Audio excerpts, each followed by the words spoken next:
शादी की रात मैं दुल्हन बनी बैठी थी। मेरा दिल अपने पति की रोमांटिक बातें सुनने के लिए बड़ा बेताब था। हर लड़की का होता है। मैंने तो अपनी शादी के हवाले से बड़ा कुछ सोच रखा था कि दुर्वेश मेरे कमरे में आएगा, मेरे पास बैठेगा, मुझे अपनी मोहब्बत का इजहार करेगा। मैं अपनी आज की ये रात यादगार बनाना चाहती थी। मैंने इस रात के लिए इतने सपने सजाए थे कि मैं बता नहीं सकती। जब दुर्वेश मेरे कमरे में आया तो मैं मन ही मन मुस्काई थी। दिल में गुदगुदाने वाले ख्याल ने एक अजीब सी हलचल मचाई थी। दुर्वेश मेरे पास बैठ गया, एक नज़र मुझ पर डाली। मेरे चेहरे की मुस्कुराहट तो गायब ही नहीं हो रही थी। वो कहने लगा, कितना बड़ा जुल्म है तुम लड़कियों पर। उसकी बात मेरे लिए कुछ अजीब सी थी। उसे तो मेरी तारीफ करनी चाहिए थी। मैंने उसकी तरफ नज़र उठाकर देखा तो वो मेरे भारी भरकम कपड़ों को देख रहा था। कहने लगा, सोनिया जाओ यार, कपड़े बदल कर आओ। मुझे तो तुम्हें देख कर ही कुछ हो रहा है। पता नहीं तुम लड़कियां कैसे इतने भारी कपड़े पहनकर इतने घंटे तक स्टेज पर बैठकर अपने सब्र का इम्तिहान देती रहती हो। ऊपर से इतनी भारी ज्वेलरी। तुम्हें देखकर तो ना जाने क्यों मुझे अजीब सी दहशत हो रही है। उसके चेहरे पर बड़ी बेजारी सी थी। कहने लगा, सोनिया प्लीज पहले तुम ये सब उतारो और एक सादा सी ड्रेस में मेरे सामने आकर बैठो। और ये सुनकर तो मेरा दिल बुझ गया था। मैं 4 घंटे पार्लर में लगाकर सिर्फ दुर्वेश के लिए ही तो तैयार हुई थी कि वो मुझे देखे और अपने होश खो बैठे, मेरी वैसे ही तारीफ करे, मोहब्बत के शब्द बोलकर मुझे शराबोर कर दे। लेकिन उसकी बेजारी और लापरवाही देखकर मैं न जाने कैसे अपने आंसू रोके हुए थी। मैंने कहा, दुर्वेश इतनी भी जल्दी क्या है? कमरे में एसी चल रहा है, मुझे तो गर्मी नहीं लग रही। मेरी बात सुनकर दुर्वेश की आंखें हैरत से फैली थीं। कहने लगा, लेकिन मुझे तो उलझन हो रही है। सोनिया जाओ, शाबाश, उतारो ये कपड़े और सब कुछ और एक सादा सी ड्रेस पहन कर आओ। मैंने तो ना जाने क्या क्या सोच रखा था कि वो अपने हाथों से मेरी चूड़ियों को उतारेगा, मेरे माथे की बिंदिया को अपनी प्यार भरी बातों के बीच अपने हाथों से हटाएगा, मेरी तारीफ करते करते वो मेरे सारे जेवरात उतारेगा। लेकिन यहाँ तो ऐसा कुछ भी नहीं हुआ था। मेरी तो दोस्तों ने भी पहली रात के बारे में बड़ा कुछ मुझे बता रखा था कि पति शादी की रात प्यार का इजहार करते हैं, ऐसा करते हैं, वैसा करते हैं। लेकिन दुर्वेश तो बिल्कुल वैसा न था। खैर, मेरा दिल बुझ कर रह गया था। मैं बेड से उठकर खड़ी हुई, अपना भारी लहंगा संभालती अलमारी के पास आई थी और अलमारी खोलकर कपड़े निकाल कर मैं बाथरूम में चली गई। मैंने अपने कपड़े बदले, अपना मेकअप साफ किया। मेकअप धो रही थी तो मेरी आंखों से आंसू बह रहे थे। मैंने तो पार्लर वाली की जान खा ली थी कि देखो बहुत ही अच्छा मेकअप करना, कि मेरा पति मुझे देखते ही मेरा दीवाना हो जाए। पार्लर वाली मेरी बातें सुन सुनकर हंस रही थी। जब तक वो मुझे तैयार करती रही मेरी जबान चलती ही रही थी कि मैरून कलर की लिपस्टिक लगाना वो ज़्यादा सूट करती है। देखो तुम जूड़ा मत बना देना, छोटी ही बनी रहने दो, और बालों पर कलियों के गजरे जरूर लगाना। अपनी एक एक चीज़ उतारते हुए मुझे सारी बातें याद आ रही थीं। तब तक आंसू मेरी आंखों से बह रहे थे। जब मैं बिल्कुल सादगी में आकर दुर्वेश के सामने बैठी तो वो कहने लगा, शुक्र है अब कुछ इंसान लग रही हो, इससे पहले तो बिल्कुल कार्टून लग रही थी। दुर्वेश ने मेरा हाथ थामते हुए हंसकर ये बात कही थी, लेकिन उसकी बात पर तो मैं गुस्से के मारे खौल कर रह गई थी। धीरे धीरे दुर्वेश मेरे करीब आने लगा था। उसने अपने पति होने का फर्ज भी पूरा किया था, लेकिन फ्री होने के बाद वो करवट बदल कर सो गया था। लेकिन मैं चाहती थी कि वो मुझसे बातें करता, लेकिन उसने ऐसा कुछ भी नहीं किया था। कहने लगा, सोनिया शादी के हंगामों में तुम भी बहुत थक गई होगी और मैं भी बहुत थक गया हूँ। ऐसा करो, आराम करो, मुझे भी नींद आ रही है। मेरी वो रात बड़ी ही फीकी फीकी सी गुजरी थी, क्योंकि दुर्वेश ने आम मर्दों की तरह मेरी तारीफ ही नहीं की थी और ना ही अपनी बेताबियों का इजहार किया था जैसा कि मैं सोचे बैठी थी। शादी की सुबह जब मैं तैयार होकर कमरे से बाहर आई तो मेरे ससुर बाहर लॉन्ज में ही बैठे हुए थे और मेरी सास उनके बराबर में बैठी थी। मेरे ससुर ने मेरे सास की कलाई पकड़ी हुई थी और उनके कान में ना जाने क्या बात कर रहे थे। ससुर कहने लगे, तुम्हारा हुस्न तो आज भी मुझ पर जादू जगाए रखता है। रात को तुम इतनी प्यारी लग रही थी, ऐसा लग रहा था कि दुर्वेश की नहीं बल्कि मेरी शादी है। सच पूछूं तो दिल की बेकरारियों को बड़ी मुश्किल से संभाला था मैंने कि भाई बेटा जवान हो गया है। ये कहना था कि मेरी सास ने अपनी कलाई ससुर के हाथ से छुड़वाई और कहने लगी, बड़े ही बेशरम हैं आप। उनकी नज़र शायद मुझ पर पड़ गई थी। मैंने फ़ौरन से नज़रें झुका लीं। मेरे ससुर ने जब मुझे देखा तो हंसने लगे। कहने लगे, आओ बेटा, अब तो तुम हमारे ही घर का हिस्सा बन गई हो, इसलिए खुद को आदी बना लो। हम दोनों बुढ़े बुढ़िया तो ऐसी ही प्यार मोहब्बत की बातें करते रहते हैं। मैं अपने सास ससुर के पास आई और उनके पैर छूकर उनसे आशीर्वाद लिया। मेरी सास ने मुझे ढेर सारा आशीर्वाद दिया और मुझे अपने पास बिठा लिया। कहने लगी, सोनिया इतनी जल्दी कैसे जाग गई? अभी तो सिर्फ 9 बजे हैं। अरे भाई, हमारे घर में ऐसा कोई रिवाज नहीं है कि बहू सुबह सुबह अपनी नींद खराब करके उठे और सबके साथ नाश्ता करे। जब तुम्हारा दिल हो उठ जाया करो, किसी भी तरह की कोई टेंशन लेने की ज़रूरत ही नहीं है। दुर्वेश मेरा इकलौता बेटा है और हमारे घर में किसी भी तरह की कोई पाबंदियां नहीं हैं। मैंने कहा, नहीं मम्मी जी, बस मैं खुद ही उठकर आ गई थी। मैंने सोचा मुझे आप लोगों के साथ बैठ के समय गुजारना चाहिए। ये बात सुनकर मेरे ससुर कहने लगे, हाँ ये तो अच्छा किया। मेरी सास भी कहने लगी कि चलो नौकरानी नाश्ता बना रही है, मैं जाकर देख कर आती हूँ कि नाश्ता अभी तक क्यों नहीं बना। फिर वो मुझसे पूछने लगी, दुर्वेश कहाँ है? मैंने कहा, वो तैयार होकर आ रहे हैं। मेरे ससुर कहने लगे, वैसे मुझे उम्मीद नहीं थी कि इतनी जल्दी जल्दी सुबह को उठकर तुम कमरे से बाहर आ जाओगी और दुर्वेश तुम्हें आने देगा। अरे भाई, जब मेरी शादी हुई थी तब तो ये रिवाज था कि 7 बजे ही सबके साथ नाश्ता करना होता था, लेकिन ऐसे सख्त माहौल में भी मैंने तो अपनी ही मनमानी की थी। 10 बजे से पहले मैं कमरा नहीं खोलता था। वो सब लोग मेरा कमरा खटखटा कर थक कर बाज आ जाते थे। ये बताते हुए वो जोर से हंस पड़े थे। शायद उनका मिजाज ही कुछ ऐसा था। लेकिन मैं उनकी बात सुनकर कुछ शर्म सी महसूस करने लगी थी। लेकिन जैसे जैसे समय गुजरता गया मुझे अंदाज़ा हो गया था कि मेरे ससुर बहुत ही मनमौजी टाइप के इंसान हैं। और दूसरे ये बात कि वो मेरी सास के दीवाने थे।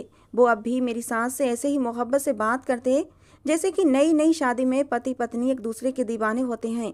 लेकिन उनके उलट दुर्वेश ऐसा नहीं था। मैं दुर्वेश के लिए सजती सवरती तैयार होती, लेकिन वो मुझ पर बस एक ही सरसरी सी नज़र डालकर हटा लेता। मैं खुद ही ढीठ बनकर पूछती रहती कि दुर्वेश, मैं आज कैसी लग रही हूँ? ये कलर मुझ पर कैसा लग रहा है? वो बस एक ही नज़र मुझ पर डालता और कहता ठीक है, अगर तुम्हें अच्छा लग रहा है तो अच्छा ही होगा। मैं ये समझ नहीं पाती थी कि आखिर वो ऐसा क्यों करता है। मैं उससे एक जुनूनी टाइप की मोहब्बत चाहती थी। मैं चाहती थी कि वो बेताब होकर मेरे पास आए, मेरी तारीफ़ करे, वो मेरा हाथ पकड़े और मुझे अपने करीब करने की कोशिश करे। मैं शर्मा जाऊं, पीछे हटूं, लेकिन वो ज़बरदस्ती मुझे अपने करीब करे, मेरे गले में बाहें डाले, मेरी तारीफ़ करे और मैं शर्माते हुए नखरे दिखाऊं। ऐसे ही नोक झोंक से भरी जिंदगी में खूबसूरत से रंग भर जाते हैं, जैसा कि मेरे ससुर करते थे। वो तो मेरी सास का बहुत ही ख्याल रखते थे, यहाँ तक कि मेरी सास को खाने पीने की भी ऐसी कोई चीज़ खाने से रोक देते जो उनके लिए नुकसानदायक होती थी। शॉपिंग पर जाते तो एक एक चीज़ अपने हाथों से उठा उठा कर देते। कहते, सुनीता ये तुम पर बहुत अच्छी लगेगी। उसके उलट दुर्वेश से मैं 100 बार पूछती किसी चीज़ के लिए तो दुर्वेश कहता, जो तुम्हें पसंद हो वो ले लो, तुम्हारी मर्जी है, अपनी मर्जी से पहनो। उसकी ऐसी बातों पर मेरा दिल बुझकर रह जाता। मैं चाहती थी दुर्वेश मुझे अपनी पसंद की चीज़ें पहनाए और फिर मेरी तारीफ़ करे, लेकिन वो ऐसा नहीं करता था। एक बार शाम के समय बारिश होने लगी। मेरे ससुर अपने कमरे में थे। मेरी सास ने जब वो बारिश देखी तो कहने लगी, सोनिया बेटा देखो बारिश कितनी खूबसूरत लग रही है। मैंने कहा, जी मम्मी जी। वो मेरा हाथ पकड़कर मुझे बाहर ले आई और कहने लगी, मुझे ये मौसम बहुत पसंद है। मेरी सास के चेहरे पर खुशी के सारे रंग नजर आ रहे थे। बारिश तो मुझे भी बेहद पसंद थी। हम दोनों ही सास बहू आंगन में आ गए और बारिश का आनंद उठाने लगे। मगर अचानक ही ऊपर खिड़की से ससुर ने देख लिया। वहीं से वो मेरी सास को पुकारने लगे, कहने लगे, सुनीता तुम तेज बारिश में क्या कर रही हो? ये कहकर उन्होंने खिड़की जोर से बंद कर दी। मेरी सास कहने लगी, लो अब आ गई मेरी शामत। मैंने कहा, क्यों मम्मी जी? वो कहने लगी, बस तुम्हारे पापा जी को मेरी बड़ी चिंता रहती है। कहते हैं बारिश में नहाओगी तो बीमार पड़ जाओगी। मेरी सास अभी यही बातें कर रही थी कि मेरे ससुर नीचे आंगन में आ गए और मेरी सास को कहने लगे, सुनीता तुम्हें कब समझ आएगी? जानती हो ना, बारिश का पानी तुम्हारे सर पर पड़ जाए तो तुम्हें छींकें आनी शुरू हो जाती हैं और फ़ौरन से बुखार भी चढ़ जाता है।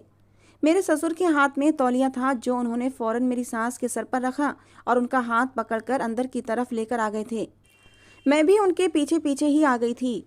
उन्होंने जल्दी से मेरी सास को सोफे पर बिठाया और उनके सर को तौलिए से पोंछने लगे ताकि उनके गीले बाल सूख जाएं। मेरी सास तब तक छींके मारने लगी थीं तो मेरे ससुर कहने लगे, देखा ना, मुझे इसी बात का डर था। तुम्हें जरा भी अपनी परवाह नहीं है। अजीब हो तुम भी। ये देखकर मेरा दिल एक बार को धड़का था कि काश कभी दुर्वेश भी मेरे साथ ऐसे ही मोहब्बत का इजहार करे। उसके पापा तो बारी सदके जाते हैं अपनी पत्नी पर, कितना ख्याल रखते हैं वो मेरी सास का। मेरे ससुर कहने लगे, सुनीता अगर तुम्हें कुछ हो गया तो देखो मैं भी तुम्हारे बिन मर जाऊंगा। मेरी सास कहने लगी, आप क्यों इतनी सी बात को इतना बड़ा कर रहे हैं? कोई बात नहीं, बस मेरा दिल चाह रहा था इसलिए मैं बारिश में नहाने चली गई थी, नहीं होती मैं बीमार। सास की बात सुनकर ससुर कहने लगे, तुम्हें क्या पता, मैं भुगत चुका हूँ ना तुम्हारी बारिश में नहाने वाली आदत को। खबरदार जो तुमने फिर से बारिश में नहाया। गलती मेरी है जो मैंने तुम्हें अपने पास से उठकर नीचे जाने दिया। ससुर ने मेरी सास का बाजू पकड़ के उन्हें कमरे में ले जाते हुए कहा था। कहने लगे, जल्दी आओ तुम्हारे कपड़े बदलवाना पड़ेंगे, मुझे तो ये डर है कि कहीं तुम्हें बुखार ही ना हो जाए। मैं तो अपने ससुर को देखकर दम बखुद सी रह गई थी। काश की ऐसी मोहब्बत दुर्वेश भी मेरे लिए दिखाता। सास ससुर की इतनी गहरी मोहब्बत की वजह एज डिफरेंट भी था। मेरी सास मेरी ससुर से 10 साल छोटी थीं और शायद इसीलिए मेरी ससुर मेरी सास की इस उम्र में भी दीवाने थे। थोड़ी देर बाद दुर्वेश भी भीगता हुआ अंदर दाखिल हुआ था। मुझे देखकर कहने लगा, बड़ा ज़बरदस्त मौसम हो रहा है, ऐसे मौसम में अगर पकौड़े और साथ में चाय मिल जाए तो मज़ा ही दुगना हो जाए। देखो मैं भी फ्रेश होकर आता हूँ, तुम फटाफट से पकौड़े और चाय बना लो। ये कहकर वो फौरन से सीढ़ियाँ चढ़ गया था और मेरा दिल तो टूट गया था। सर्दी तो मुझे भी लग रही थी, पानी से तो मैं भी भीगी हुई थी, लेकिन उसे तो मेरी परवाह ही नहीं थी। उसे तो बस ये था कि वो फटाफट से फ्रेश होकर आए और मैं उसके लिए चाय पकौड़े टेबल पर सजा दूं।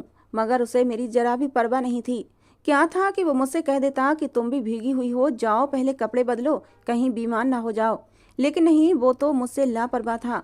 उसे तो शायद पता भी नहीं होगा कि मैं बारिश में भीगी खड़ी हूँ या सूखी खड़ी हूँ। उसने तो ध्यान ही नहीं दिया होगा। मैं गुस्से में किचन में आकर पकौड़े बनाने लगी। चाय और सैंडविच भी बनाकर सब कुछ टेबल पर रख दिया। जब तक मेरी सास ससुर और दुर्वेश अपने अपने कमरों से निकल आए थे, मैं सब कुछ टेबल पर सजा चुकी थी। दुर्वेश ने ये सब देखा तो कहने लगा, वाह जबरदस्त। मुझे लगा शायद वो मेरी तारीफ ही कर देगा, लेकिन उसका व्यवहार तो ऐसा ही था, एकदम ठंडा सा। एक बार दुर्वेश जल्दी ऑफिस से घर आ गया। मैं उस समय तैयार थी। मेरा मूड था कि वो मुझे कहीं बाहर ले जाए। हमारी नई नई शादी हुई थी।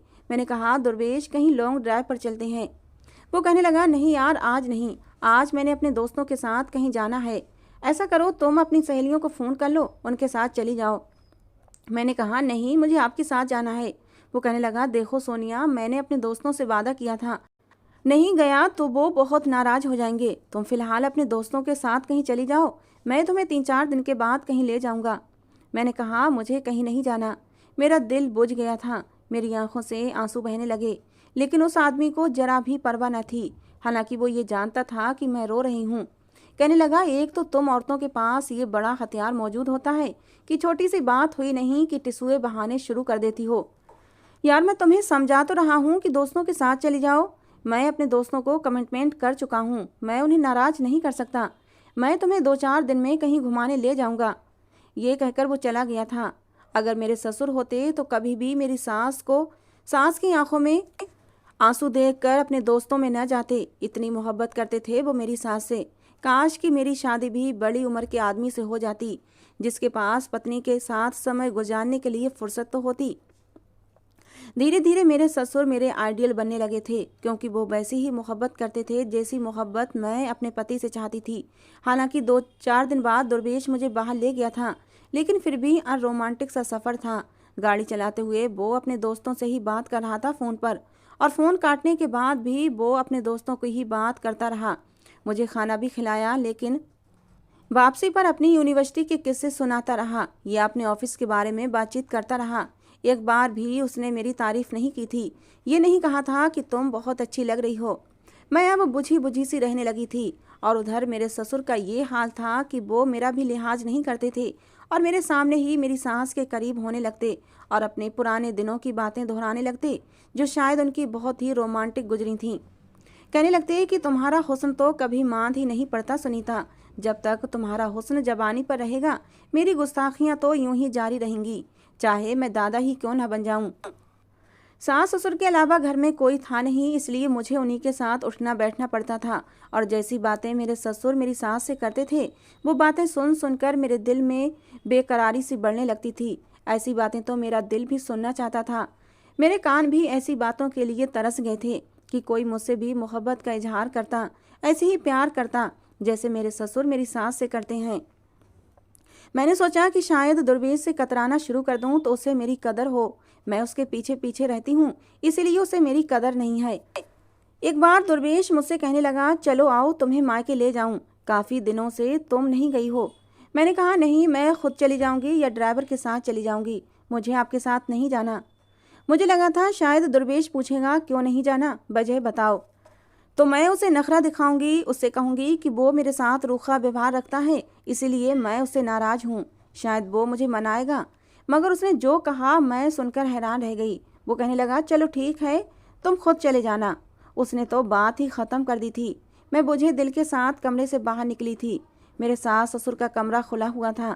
ससुर मेरी सास के बालों में कलियों के गजरे लगा रहे थे, कानों में सरगोशियां कर रहे थे, जिस पर मेरी सास मुस्कुरा रही थीं और बार बार मेरे ससुर की छेड़छाड़ पर उनके हाथ पीछे कर रही थीं कि आप कब सुधरेंगे, अपनी उम्र देखें और अपने काम देखें। मेरे ससुर कहने लगे, दिल जवान होना चाहिए, उम्र का कुछ नहीं होता।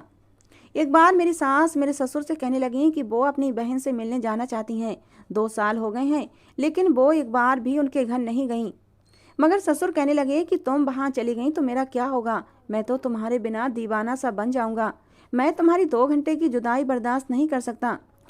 ये सुनकर मेरे दिल में भी ख्वाहिश हुई थी कि काश मेरी शादी किसी ऐसे ही आदमी से हो जाती जैसे कि मेरे ससुर थे। मैं तो खुद को खुशनसीब समझती।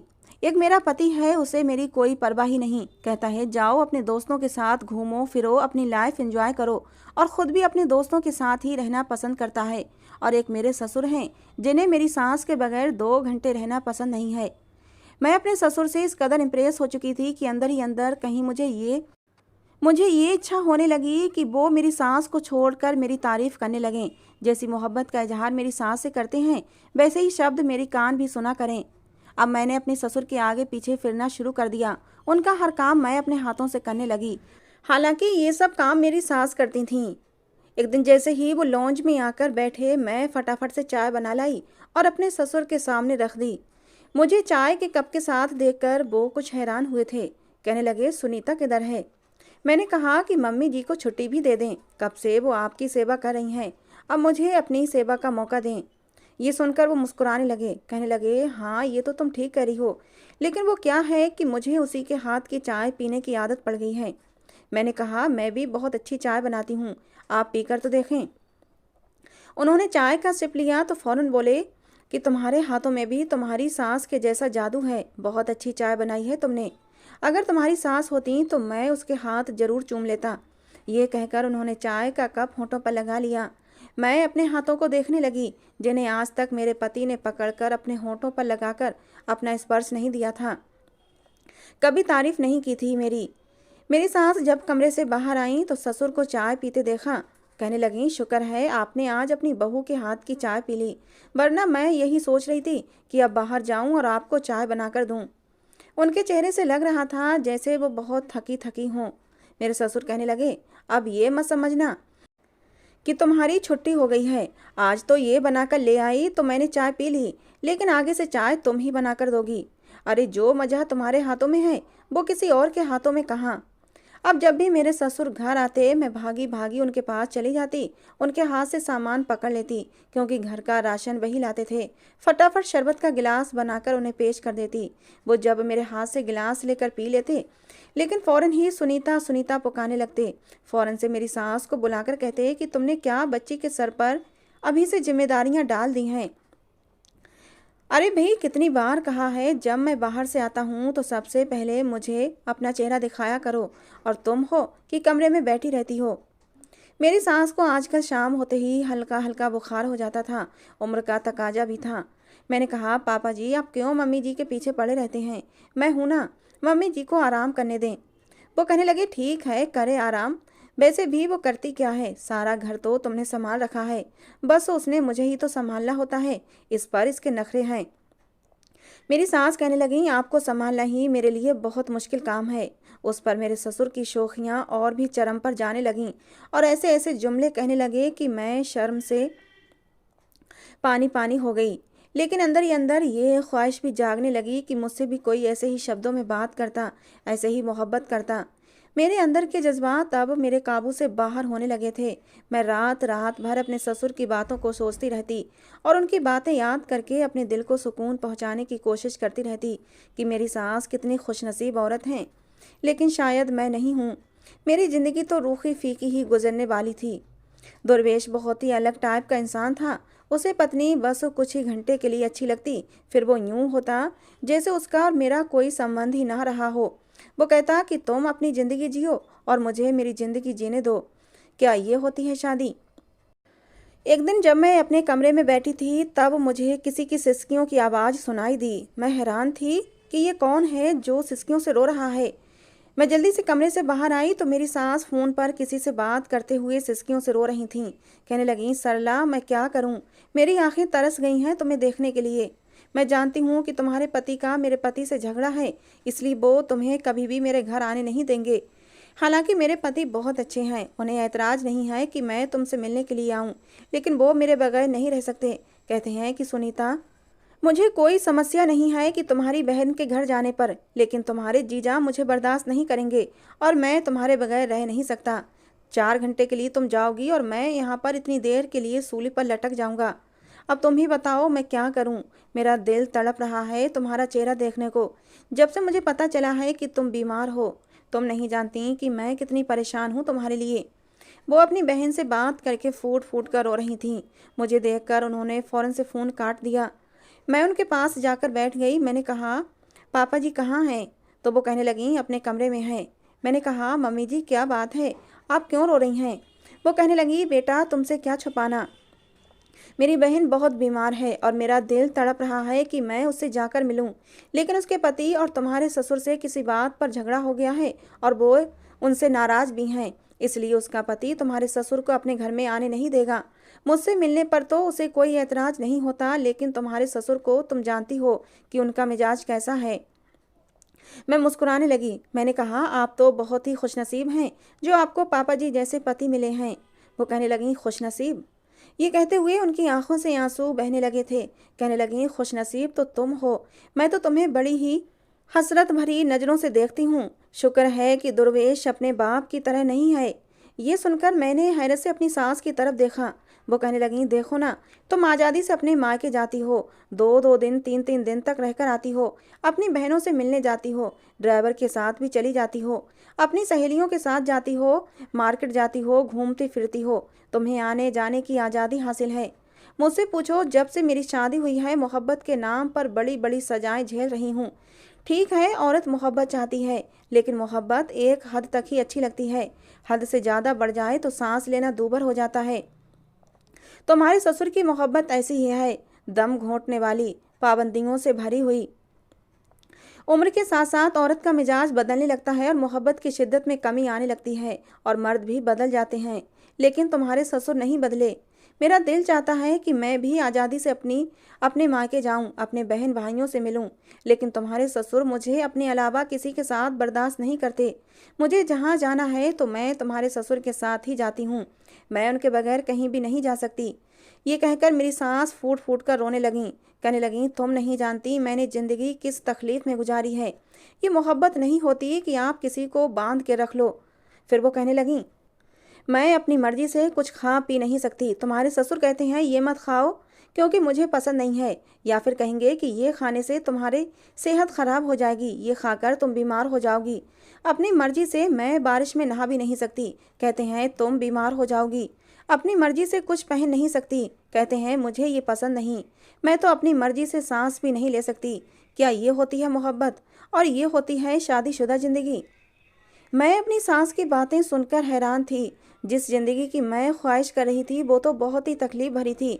शुक्र था कि दुर्वेश ऐसा नहीं था। मुझे अब अपने पति की कदर हुई थी, जो कहता है कि हर इंसान को आज़ादी से जीने का हक है। ठीक है, हम पति पत्नी हैं, लेकिन इसका ये मतलब नहीं कि हम एक दूसरे पर हर वक्त पाबंदियां लगाते रहें और हर वक्त एक दूसरे के ऊपर सवार रहें। शायद मैं दुर्वेश की मोहब्बत को समझ ही नहीं पाई थी। उसकी मोहब्बत से भरे छोटे छोटे जुमले मुझे कभी नज़र ही नहीं आए थे। मैं तो शायद अपने ससुर की तेज तूफानी मोहब्बत के किस्से सुन सुनकर वैसी ही मोहब्बत चाहने लगी थी। लेकिन अब मैंने भगवान का धन्यवाद किया था कि मेरे भगवान ने मेरे साथ ऐसा नहीं किया था।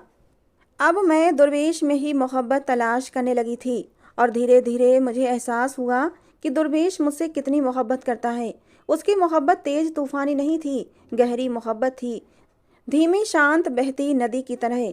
उसकी आंखों में मेरे लिए फिक्रमंदी झलकती थी, मोहब्बत झलकती थी, लेकिन वो कभी जताता नहीं था। वो मेरी हर बात का ख्याल रखता था। मैंने सोते हुए दुर्वेश की तरफ बहुत ही प्यार से देखा था और दुर्वेश के माथे पर अपने प्यार की मोहर लगा दी। मेरे होठों का स्पर्श पाते ही दुर्वेश ने आंखें खोल दी थीं। मुस्कुराते हुए पूछने लगा, क्या हुआ सोनिया, नींद नहीं आ रही? मैंने नाम में सिर हिला दिया तो उसने मुझे खींचकर अपने पास लिटा लिया और धीरे धीरे मुझे थपकने लगा। मैंने सुकून से दुर्वेश के सीने पर सर रख दिया था। तो दोस्तों, ये थी आज की हमारी कहानी। आपको कैसी लगी ज़रूर बताना। पसंद आई हो तो प्लीज़ प्लीज़ एक लाइक और एक प्यारा सा कमेंट ज़रूर कर देना दोस्तों। कहानी को पूरा अंत तक सुनने के लिए आप लोगों का बहुत बहुत धन्यवाद दोस्तों। रोज़ एक नई कहानी सुनने के लिए हमारे चैनल से जुड़े रहें। मिलते हैं दोस्तों अगली किसी नई कहानी के साथ।